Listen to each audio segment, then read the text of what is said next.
नागपूरमध्ये राजकीय घडामोडींना वेग. मुख्यमंत्री फडणवीसांनी घेतली नितीन गडकरींची भेट. नागपूर महानगरपालिका निवडणुकीसंदर्भात बैठक. ठाण्यामध्ये भाजप 40 तर शिवसेना 91 जागांवर लढणार. उर्वरित 4 जागांसंदर्भात लवकरच निर्णय होणार. जय महाराष्ट्राला सूत्रांची माहिती.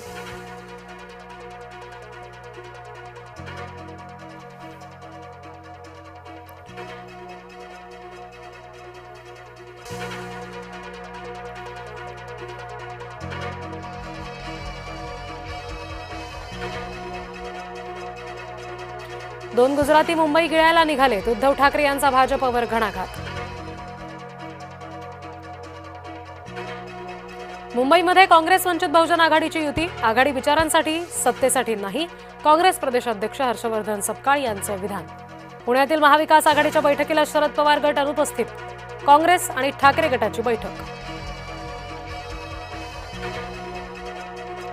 पुण्यामध्ये दोन्ही राष्ट्रवादींची रात्री पुन्हा बैठक होणार. पुणे पिंपरी संदर्भात अजित पवार निर्णय घेणार. विश्वसनीय सूत्रांची जय महाराष्ट्राला माहिती.